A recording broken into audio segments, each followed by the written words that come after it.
Hello students, welcome to my channel.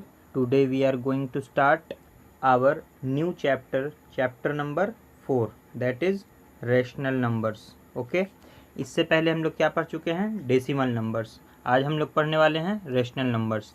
तो देख लेते हैं रेशनल नंबर में क्या क्या पढ़ना है. इसमें सबसे पहले आपको डिफाइन किया गया है नेचुरल नंबर्स. ठीक है, तो natural number, whole number, integer, ये सब हम आपको पहले वीडियोज़ में डिफ़ाइन कर चुके हैं. हमारी जो फर्स्ट वीडियो सेकेंड वीडियो इस चैनल पे आई थी उसमें सारे कुछ डिफ़ाइन हम कर चुके हैं. फिर भी आपको बता देते हैं. देखिए, नेचुरल नंबर्स क्या होता है? ये काउंटिंग फिगर्स है. काउंटिंग नंबर जो होता है 1 से शुरू होता है. 1 2 3 4 5 6 7 इस तरह से लगातार जो चलता है वो सब क्या है? नेचुरल नंबर है. ओके. होल नंबर क्या होता है कि इसमें ज़ीरो को ऐड कर देते हैं, यानी नेचुरल नंबर प्लस ज़ीरो. अगर ज़ीरो को ऐड कर दें नेचुरल नंबर में तो होल नंबर होता है. इंटीजर क्या होता है? ये भी काउंटिंग फिगर होता है, बट निगेटिव में भी होता है, पॉजिटिव में भी होता है और इसमें ज़ीरो भी होता है. सब कुछ अगर मिला दिया जाए तो उसको क्या बोलते हैं? इंटीजर. लेकिन इसमें डिसिमल और फ्रैक्शन नहीं होगा, यानी वो नंबर जो डिसिमल और फ्रैक्शन में ना हो, ठीक है, कंप्लीट नंबर हो, उसको क्या बोलते हैं? इंटीजर. और ये पॉजिटिव में भी हो सकता है और निगेटिव में भी हो सकता है. इंटीजर पॉजिटिव में भी होता है तो पॉजिटिव इंटीजर बोलते हैं पॉजिटिव वाले को, और निगेटिव वाले को निगेटिव इंटीजर बोलते हैं. लेकिन इसमें जो ज़ीरो होता है वो नाइदर पॉजिटिव नॉर नेगेटिव होता है. ओके. फ्रैक्शन क्या होता है? फ्रैक्शन पी बाई क्यू में, यानी ए बाई बी के फॉर्म में लिखा जाता है, या पी बाई क्यू भी कह सकते हैं, जहाँ ए और बी क्या होता है? आपका नेचुरल नंबर्स होता है. ठीक है. अब आते हैं रैशनल नंबर्स पे. तो रैशनल नंबर क्या होता है? वो नंबर जिसको पी बाई क्यू के फॉर्म में लिख सकते हैं, जहाँ पी और क्यू इंटीजर्स होता है. देखिए, फ्रैक्शन और रैशनल नंबर में यही फ़र्क है. फ्रैक्शन में ए और बी आपका नेचुरल नंबर्स होता है, जबकि रैशनल नंबर में ए और बी आपका क्या होता है? इंटीजर्स होता है. और ये पॉजिटिव और निगेटिव कुछ भी इंटीजर हो सकता है, लेकिन Q does not equal to zero होगा, यानी क्यू ज़ीरो के बराबर नहीं हो सकता है. इसका एग्जाम्पल क्या है? देखिए, 3/-4, -6/17, 8/-3, 2/5, ये सब क्या है? रैशनल नंबर्स का एग्जाम्पल है. देखिए, ये दोनों पॉजिटिव रैशनल नंबर है. दोनों माइनस में हो, यानी न्यूमरेटर डिनोमिनेटर दोनों माइनस में हो तो भी पॉजिटिव इंटीजर, और न्यूमरेटर डिनोमिनेटर दोनों पॉजिटिव में हो तो भी क्या कहलाता है? Rational number. ठीक है. इसमें से एक भी अगर निगेटिव में चला जाए, यानी न्यूमरेटर या डिनोमिनेटर, तब वो क्या कहलाएगा? Negative rational number. ठीक है. चलिए, तो हम समझ चुके रैशनल नंबर क्या होता है. अब आगे चलते हैं. देखिए, यहाँ वही बताया गया है क्या कि रैशनल नंबर जो है वो पॉजिटिव भी होता है और निगेटिव भी होता है. तो पॉजिटिव रैशनल नंबर का पहचान बता चुके आपको कि दोनों पॉजिटिव में होता है, न्यूमरेटर डिनोमिनेटर, या फिर दोनों निगेटिव में होता है. ओके. चलिए, नेगेटिव रैशनल नंबर भी बता चुके कि न्यूमरेटर या डिनोमिनेटर कोई भी एक अगर निगेटिव में है तो वो निगेटिव रैशनल नंबर कहलाएगा. ठीक है. अब कुछ इंपॉर्टेंट रूल्स है रैशनल नंबर के रिगार्डिंग. ठीक है. तो rational number P by Q के फॉर्म में होता है. तो पी बाई क्यू के फॉर्म में जब होता है तो इस रैशनल नंबर में हम कोई भी नंबर से ऊपर और नीचे मल्टीप्लाई कर सकते हैं, उस नंबर में कोई फ़र्क नहीं पड़ेगा. जैसे देखिए, सबसे पहला प्रॉपर्टी यही कहता है, अगर कोई भी नॉन ज़ीरो नंबर हो उस रैशनल नंबर में न्यूमरेटर से और डिनोमिनेटर से भी मल्टीप्लाई कर सकते हैं. लेकिन शर्त क्या है कि सेम नंबर, जैसे कि 2/5 कहीं लिखा है आपका. ठीक है. तो इसमें हम ऊपर भी किसी नंबर से मल्टीप्लाई कर सकते हैं और नीचे भी उसी नंबर से मल्टीप्लाई कर सकते हैं. जैसे यहाँ अगर 3 से मल्टीप्लाई कर रहे हैं तो यहाँ भी 3 से मल्टीप्लाई करना होगा. तो जो इससे रिजल्ट मिलेगा वो भी आपका वही रैशनल नंबर होगा जो ये पहले 2/5 था. जैसे 3 2 ज़ा 6 और 5 3 ज़ा 15, तो 6/15 बराबर है किसके? 2/5 के. कैसे हम लोग काट सकते हैं 3 के टेबल से? 3 2 ज़ा 6 और 3 5 ज़ा 15, तो ये 2/5 ही मिलेगा. ठीक है. तो इस तरह से हम कह सकते हैं कि किसी भी रैशनल नंबर में हम लोग न्यूमरेटर और डिनोमिनेटर में किसी भी नंबर से मल्टीप्लाई कर सकते हैं. लेकिन शर्त क्या है कि जिस नंबर से न्यूमरेटर में मल्टीप्लाई किया है उसी नंबर से डिनोमिनेटर में भी मल्टीप्लाई करेंगे. ठीक है. अब देखिए, दूसरी प्रॉपर्टी क्या है कि किसी भी नंबर से डिवाइड भी कर सकते हैं हम लोग. न्यूमरेटर में और डिनोमिनेटर में किसी भी नंबर से डिवाइड करेंगे तो कोई फ़र्क नहीं पड़ेगा, नंबर एज इट इज़ रहेगा. जो नंबर बनेगा वो क्या कहलाएगा? इक्विवेलेंट फ्रैक्शन कहलाएगा. यहीं से हमको इक्विवेलेंट फ्रैक्शन का कॉन्सेप्ट मिलता है. जैसे देखिए, 32/36 था तो 4 से डिवाइड कर दिया गया ऊपर नीचे, तो 8/9 बन गया. तो 8/9 is equivalent to 32/36. Equivalent fraction क्या है कि किसी भी फ्रैक्शन को हम लोग किसी नंबर से ऊपर नीचे मल्टीप्लाई कर दें या किसी नंबर से ऊपर नीचे डिवाइड कर दें तो जो हमको मिलेगा वो कहलाएगा इक्विवेलेंट रेशनल नंबर। ओके, क्या कहलाएगा? Equivalent rational number. जैसे कि यहाँ देखिए कुछ एग्जाम्पल दिखाया, find 4 rational number equivalent to each of the rational number.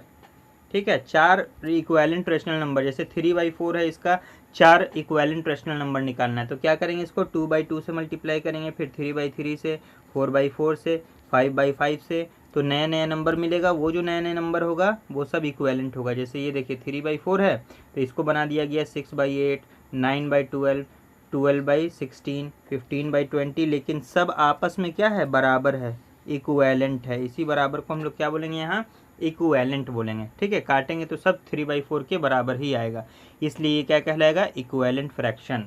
ठीक है, तो जब भी आपको क्वेश्चन है इक्विवेलेंट फ्रैक्शन बनाइए तो आप बारी बारी से 2 से 3 से 4 से 5 से 6 से इस तरह से लगातार मल्टीप्लाई कर सकते हैं या डिवाइड भी कर सकते हैं। दोनों सूरत में आपका क्या बनेगा? इक्विवेलेंट फ्रैक्शन बनेगा। आगे चलिए देखते हैं जो भी क्वेश्चंस एग्जाम्पल्स है ये सब आप अपने समझ सकते हैं। हम क्या बताएंगे आपको? सीधा क्वेश्चंस बताएंगे, इसके रिगार्डिंग जो भी क्वेश्चन आएगा उससे आपको हम समझाएंगे। ओके, चलिए आगे चलते हैं। ये सब क्वेश्चन में आएगा तो हम क्वेश्चन में आपको बताएंगे, वरना 2 जगह आपका समय बर्बाद होगा। ठीक है, आगे चलिए देखिए ये सब क्वेश्चन है। कुछ फॉर्म्स जैसे स्टैंडर्ड फॉर्म है, ये समझ लीजिए। यहाँ देखिए स्टैंडर्ड फॉर्म क्या होता है? कोई रेशनल नंबर आपको गिवन है तो सबसे पहले क्या करेंगे? उसमें माइनस को न्यूमरेटर में करेंगे। ठीक है, माइनस को न्यूमरेटर में करेंगे, माइनस कभी डिनोमिनेटर में नहीं होता। स्टैंडर्ड फॉर्म का सबसे पहला रूल यही है कि उसको माइनस को ऊपर लिखना है। ठीक है, फिर क्या करते हैं? जो गिवन नंबर है वो किसी न किसी नंबर से क्या होगा? कटेगा ऊपर नीचे। जैसे 21/35 है तो 7 के टेबल में दोनों आता है, 21 भी आता है, 35 भी आता है। तो मान लिया आपको ये पता नहीं है कि कौन से टेबल में ये दोनों आएगा, तो हम लोग क्या करेंगे? सबसे पहले इसका HCF निकालेंगे। देखिए HCF निकाला गया तो HCF क्या मिला? यहाँ से 7। तो जो HCF निकलेगा उसी से हम लोग क्या करेंगे? इसको डिवाइड करेंगे, ऊपर भी और नीचे भी। तो यहाँ पे HCF क्या मिला है? 7 मिला है HCF। ठीक है, तो HCF जब 7 मिला तो 7 से ऊपर भी डिवाइड करेंगे, 7 से नीचे भी डिवाइड करेंगे, तो जो रिजल्ट आएगा वो 3/5 आएगा। तो 3/5 क्या है? आपका वैसा रेशनल नंबर है जो अब स्टैंडर्ड फॉर्म में है। इससे पहले जो लिखा हुआ था 21/35 ये स्टैंडर्ड फॉर्म में नहीं था। तो स्टैंडर्ड फॉर्म कहते किसको हैं? तो P/Q के फॉर्म में अगर लिखा हुआ है और इन दोनों का HCF अगर 1 है तब क्या कहलाएगा? P और Q का HCF अगर 1 है तब क्या कहलाएगा? ये स्टैंडर्ड फॉर्म में। लेकिन एक और शर्त है कि ये माइनस अगर है उसमें तो ऊपर होना चाहिए, नीचे नहीं होना चाहिए, तब ये स्टैंडर्ड फॉर्म कहलाएगा। ओके, देखिए ये सब स्टैंडर्ड फॉर्म में बनाया हुआ है। देखिए यहाँ देखिए माइनस नीचे है तो सबसे पहला काम क्या किया जाएगा? -1 से मल्टीप्लाई किया जाएगा ऊपर नीचे, तो सबसे पहले ये माइनस ऊपर चला आएगा। फिर HCF निकाला जाएगा तो 11 निकला, फिर इसको 11 से ऊपर नीचे डिवाइड कर दिया तो -2/5। अब ये स्टैंडर्ड फॉर्म में आ गया। इसी तरह से स्टैंडर्ड फॉर्म आप समझ चुके हैं। चलिए आगे चलते हैं। 2 रेशनल नंबर है, आपस में वो कैसे कंपेयर होगा? देखिए ये प्रॉपर्टी नंबर 3 है। क्या है? रेशनल नंबर्स को आपस में कैसे कंपेयर किया जाएगा? By cross multiplication method. देखिए क्रॉस मल्टीप्लिकेशन कैसे होता है? शो करना है कि ये दोनों इक्विवेलेंट है। इक्विवेलेंट मतलब बराबर है। ठीक है, सबसे पहला काम माइनस को ऊपर कर देंगे, दोनों में माइनस को सबसे पहले क्या करेंगे? ऊपर कर देंगे। ठीक है, उसके बाद क्रॉस मल्टीप्लाई करेंगे। इसमें क्या होगा? अगर दोनों तरफ बराबर मिलता है तो हम कहेंगे क्या? कि दोनों इक्विवेलेंट फ्रैक्शन है। तो यहाँ से क्रॉस मल्टीप्लाई किया गया, 15 को 6 से मल्टीप्लाई किया गया तो 15 6 90, और 18 को 5 से मल्टीप्लाई किया, 18 5 90। तो दोनों ही केस में ये 90 आ रहा है, तो हम कह सकते हैं कि ये क्या है? आपस में इक्विवेलेंट फ्रैक्शन है, यानी ये दोनों फ्रैक्शन आपस में क्या है? बराबर है। ओके, चलिए आगे है एक्स का वैल्यू निकालना, तो इसको भी हम लोग क्रॉस मल्टीप्लाई से ही निकालते हैं। दोनों बताया गया कि इक्विवेलेंट फ्रैक्शन है, आपको एक्स का वैल्यू फाइंड करना है, तो हम लोग क्या करेंगे? क्रॉस मल्टीप्लाई करेंगे और एक्स का वैल्यू फाइंड आउट करेंगे। अब देखते हैं हम लोग क्वेश्चन में भी ये सारा कुछ आएगा, वहाँ आपको अच्छे से समझाएंगे। ठीक है, देखिए 4A एक्सरसाइज है, इसमें कुछ क्वेश्चन है। पहला क्वेश्चन तो आपका सारा डेफिनेशन पे है कि बताइए रेशनल नंबर क्या होता है, कुछ एग्जांपल दीजिए पॉजिटिव रेशनल नंबर का, निगेटिव रेशनल नंबर का। तो ये सब आपको पीछे हम लोग डिफाइन कर चुके हैं। ठीक है, तो पीछे से डेफिनेशन वो सारा लिख सकते हैं आप। अब इसमें क्या है? Which of the following are rational number. तो रेशनल नंबर का शर्त क्या है कि क्यू में 0 नहीं होना चाहिए, तो ये रेशनल नंबर नहीं है। 0 बाई 0 भी रेशनल नंबर नहीं हो सकता है, बाकी सब रेशनल नंबर है। 0 भी रेशनल नंबर है, 0 बाई 1 भी रेशनल नंबर है, और बाकी सारा रेशनल नंबर है। ठीक है, तो वहाँ पे यस नो करके आपको लिख देना है, और अगर कारण देना है तो वहाँ पे हम लोग दे सकते हैं रीज़न। ठीक है, फिर देखिए क्या है दूसरा question, write down the nominator and denominator. इसमें से नोमिनेटर और डिनोमिनेटर लिखना, तो ऊपर वाले को नोमिनेटर कहते हैं, नीचे वाले को डिनोमिनेटर कहते हैं, वो लिख दीजिएगा। क्वेश्चन नंबर 4 में क्या है, क्वेश्चन नंबर 4 भी सेम है आपका कि नोमिनेटर और डिनोमिनेटर लिखना है। ठीक है, क्वेश्चन नंबर 5 में क्या है, which of the following is a positive rational number. तो इसमें पॉजिटिव रेशनल नंबर को आपको चुनना है, ये पॉजिटिव है, ये पॉजिटिव है, ये दोनों निगेटिव रेशनल नंबर है, ये पॉजिटिव रेशनल नंबर नहीं है, निगेटिव भी नहीं है, ये ज़ीरो है, zero neither positive nor negative. Okay, इसी तरह से आप सब बना लेंगे। Which of the following are negative rational number, यहाँ से निगेटिव चुनना है, ये निगेटिव है, ये निगेटिव है, ये भी निगेटिव है, ये ज़ीरो है तो निगेटिव पॉजिटिव का कोई सवाल नहीं, ये पॉजिटिव है। ठीक है, आगे चलिए। क्वेश्चन नंबर 7 क्या है, find 4 rational number equivalent to each of the following. Equivalent rational number निकालना है 4, तो ये आपको इसमें से एक क्वेश्चन हम बता देंगे बोर्ड पर। ठीक है, चलिए आगे।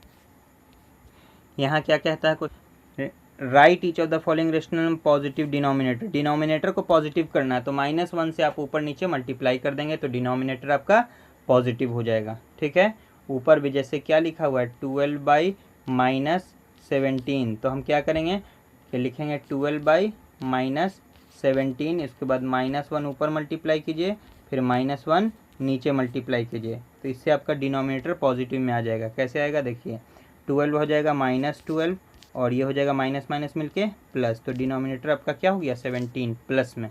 ठीक है, इस तरह से सारा क्वेश्चन ये आप बना सकते हैं। ठीक है, आगे चलते हैं। देखिए, एक्सप्रेस करना है 5/8 को as rational number with numerator 15।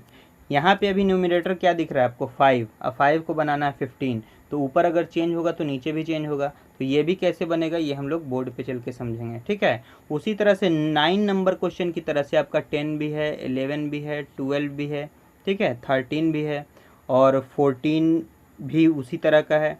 15 आपका थोड़ा अलग है, देखिए इधर बड़ा नंबर है और इसको छोटा करना है। इन सब में क्या था आपका, देखिए छोटा नंबर से बड़ा करना था, छोटे से बड़ा करना था, छोटे से बड़ा करना था। सब में क्या था, इधर छोटा नंबर था, इधर बड़ा था। यहाँ देखिए, ठीक है, अब यहाँ देखिए क्या है, यहाँ आपका बड़ा नंबर है, यहाँ छोटा नंबर है, तो इसमें से आपको एक क्वेश्चन आपको बताएंगे। क्वेश्चन नंबर 9 से लेके क्वेश्चन नंबर 14 तक सब सेम क्वेश्चन है। इधर स्मॉलर नंबर है और इधर ग्रेटर बनाना है, तो इन सब को मल्टीप्लाई करके चेंज करते हैं। ठीक है, 15 और 16 में क्या है आपका, इधर ग्रेटर नंबर है, इधर इसको स्मॉलर बनाना है, तो यहाँ से क्या करते हैं हम लोग डिवाइड करके चेंज करते हैं। तो इसमें से आपको 9 बताएंगे और इसमें से 15 बताएंगे। ठीक है, चलिए आगे चलिए। 17 में से भी आपको एक क्वेश्चन बता देंगे स्टैंडर्ड फॉर्म में कैसे चेंज करना है। 18 में से एक क्वेश्चन बता देते हैं, 19 से भी एक क्वेश्चन बताएंगे, 20 से भी एक क्वेश्चन बताएंगे, उसके बाद 21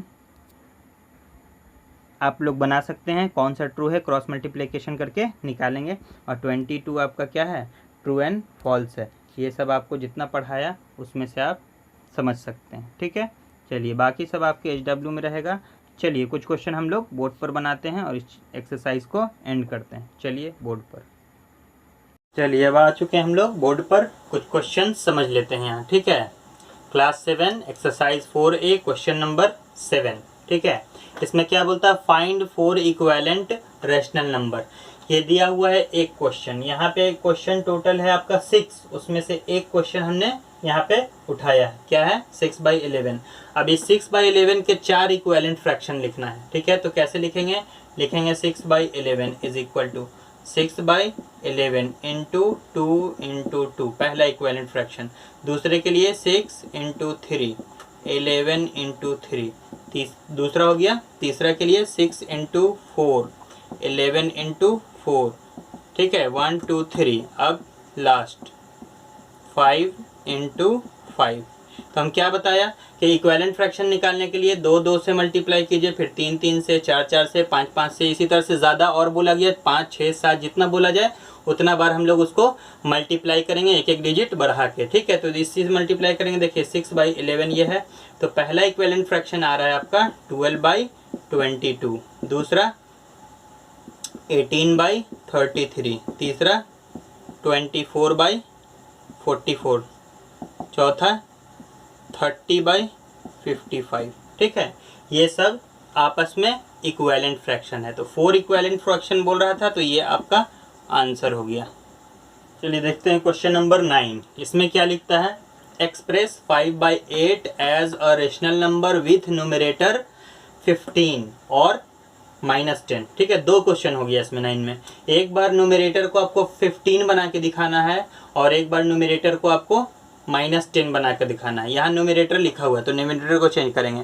कभी कभी ये क्वेश्चन डिनोमिनेटर पे भी आता है तो डिनोमिनेटर को बदलते हैं। ठीक है, देखिए आपका गिवन जो है वो क्या है, 5/8। ठीक है, और न्यूमरेटर को क्या बोला गया बनाने के लिए, 15, तो बना देते हैं 15। ठीक है, 5 से 15 कैसे बना होगा, 3 से मल्टीप्लाई करके। तो 5 × 3, आपने प्रॉपर्टी पढ़ा है कि जो नंबर ऊपर मल्टीप्लाई करते हैं वही नंबर नीचे भी मल्टीप्लाई करते हैं। तो 8 में भी 3 से मल्टीप्लाई करेंगे तो 8 3 = 24। ठीक है, यही आपका आंसर हो गया। ये फर्स्ट हो गया इसका 15 जो बोला गया। अब सेकंड बनाते हैं। देखिए सेकंड में क्या है, 5/8 ही है आपका। इसमें क्या बनाना है, न्यूमरेटर को -10 बनाना है। ठीक है, तो -10 लिख देते हैं। यहाँ है 5 × -2 से मल्टीप्लाई करना होगा, 5 2 = 10। तो नीचे भी आपको -2 से ही मल्टीप्लाई करना होगा, 8 2 = 16, तो -16। ये आपका आंसर हो गया। ठीक है, इसी तरह से आपको डिनोमिनेटर बोलेगा तो नीचे पहले चेंज कर देंगे और फिर देखेंगे कितना से मल्टीप्लाई करने पे आ रहा है, उतना ही ऊपर मल्टीप्लाई करेंगे। ठीक है, प्लस आ रहा है या माइनस आ रहा है उसी हिसाब से हम लोग मल्टीप्लाई करते हैं। ठीक है, तो ये मल्टीप्लाई करते हैं कब, जब छोटे नंबर से बड़ा बनाना हो। अगर बड़े से छोटा बनाना हो तब क्या करते हैं वो देखते हैं क्वेश्चन। ठीक है, चलिए अब देख लेते हैं हम लोग क्वेश्चन नंबर 15, जिसमें बड़े से छोटा जब पे जाना है। ठीक है, उसमें करेंगे डिवाइड। देखते हैं क्वेश्चन नंबर 15। इसमें क्या लिखता है क्वेश्चन, देखिए express -36/24 as a rational number with numerator -9 and 6। 2 question इसमें भी हो गया। ठीक है, आपका गिवन फ्रैक्शन क्या है, -36/24 गिवन रेशनल नंबर, फ्रैक्शन नहीं। ठीक है, अब देखिए इसको क्या बनाना है, न्यूमरेटर को क्या बनाना है, -9, तो बना देते हैं -9। ठीक है, तो ये 36 से -9 आया होगा तो किससे डिवाइड हुआ होगा, -36 था तो डिवाइड ही करके आया होगा छोटा। तो 9 चौके 36 यानी 4 से डिवाइड किया गया होगा, 4 9 36। अगर आपको पता नहीं चले तो इसको डिवाइड करिए, जो आएगा वही यहाँ से डिवाइड करना होगा उससे। ठीक है, तो ऊपर अगर 4 से डिवाइड किया है तो नीचे भी 4 से ही डिवाइड करना होगा। 4 6 24, 6 बार में। ठीक है, तो 9/6 ये आपका आंसर आ गया। ठीक है, ये फर्स्ट हो गया आपका, जिसमें हम -9 लाना था न्यूमरेटर को। अब सेकंड देख लेते हैं। सेकंड में क्या है, -36/24 को क्या लाना है, न्यूमरेटर 6 लाना है और डिनोमिनेटर क्या होगा अभी देखते हैं। देखिए -36 था और डिवाइड करके 6 आ गया तो डिवाइड तो करेंगे लेकिन माइनस से डिवाइड करना होगा, चूंकि माइनस खत्म हो चुका है, यहाँ माइनस था यहाँ खत्म हो चुका है। तो कैसे खत्म हुआ होगा, माइनस से डिवाइड हुआ होगा। 6 6 के 36 होता है तो 6 से ही डिवाइड हुआ होगा, 6 6 = 36। ठीक है, तो नीचे भी 6 से ही डिवाइड करेंगे, अब माइनस से है तो माइनस से ही करेंगे डिवाइड। तो 6 चौके 24 यानी 4 आएगा नीचे माइनस में। ठीक है, यही आपका आंसर हो जाएगा। देखिए यहाँ माइनस रह जाएगा, क्योंकि ये प्लस है, माइनस से डिवाइड देंगे तो माइनस रह जाएगा, ऊपर माइनस माइनस कैंसिल हो गया। यहाँ देखिए माइनस था यहाँ प्लस था तो माइनस रह गया, यहाँ प्लस प्लस है तो प्लस हो गया। ठीक है, चलिए तो आगे हम लोग क्वेश्चन देखते हैं, क्वेश्चन नंबर 17।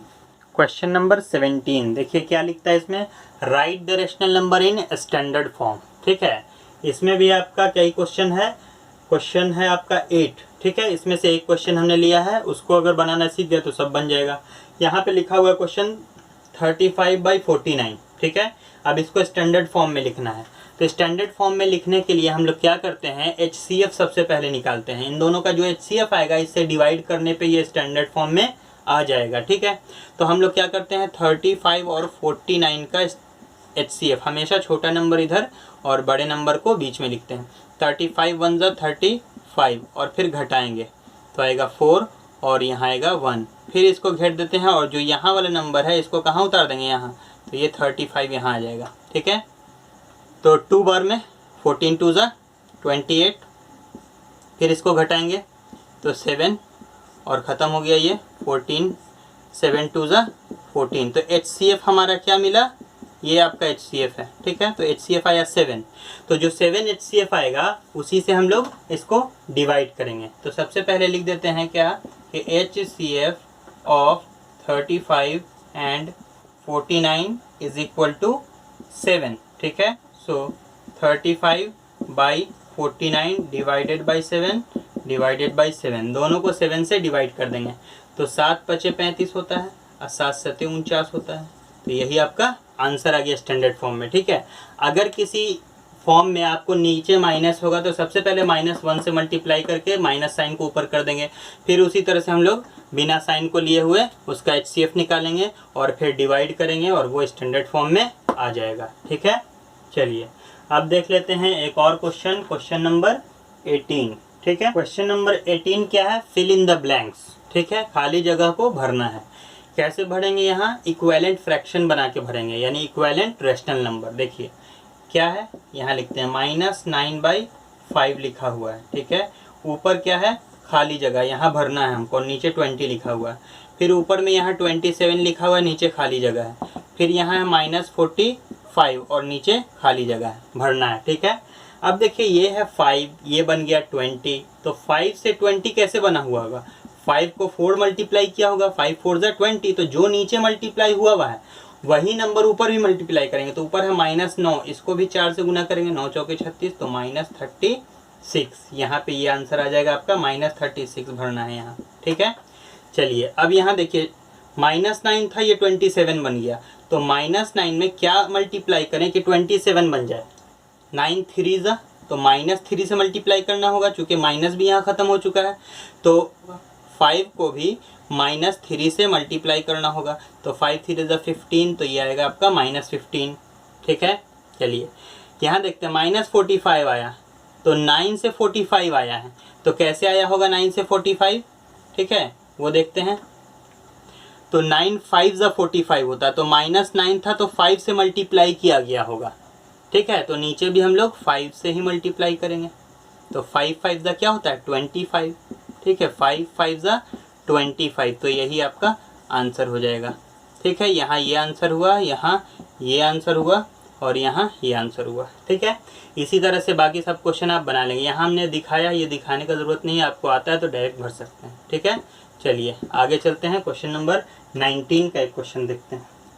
क्वेश्चन नंबर 19 में क्या लिखता है आपका, विच of the following pair of equivalent rational number कौन है। इसमें आपका क्वेश्चन है 6, ठीक है। 6 में कोई इक्विवेलेंट फ्रैक्शन होगा, कोई नहीं भी होगा, तो आपको चेक करके बताना है कौन इक्विवेलेंट फ्रैक्शन है, ठीक है। तो देखिए कैसे चेक करते हैं इसको, तो हम लोग क्या करेंगे, सबसे पहले माइनस साइन को ऊपर कर देते हैं, -13/7 है, तो इसको भी हम लोग क्या करेंगे, माइनस को ऊपर कर देंगे, तो -39/21, ठीक है। अब क्या करते हैं हम लोग, क्रॉस मल्टीप्लाई करते हैं,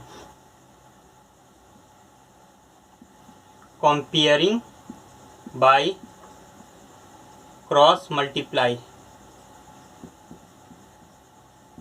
क्रॉस मल्टीप्लाई करके इसको कंपेयर करेंगे। तो देखिए -13 जो है वो 21 से मल्टीप्लाई होगा, ठीक है, और 7 मल्टीप्लाई होगा -39 से। 13 एकम 13 का 3 हाथ में रहा 1, और 13 26 और 1 27, ये आएगा -273। अब इसको मल्टीप्लाई करते हैं, 7 9 63 का 3 हाथ में रहा 6, और 7 3 21 और 6 27, ठीक है। तो यहाँ भी आ रहा है -73, तो ये दोनों क्या मिला, आपस में बराबर मिला। तो जब ये दोनों मल्टीप्लाई होके बराबर मिले तब हम कहेंगे इक्विवेलेंट फ्रैक्शन है, ठीक है। तो हम लोग लिख सकते हैं कि सो -13/7 एंड 39/21 इज एन इक्विवेलेंट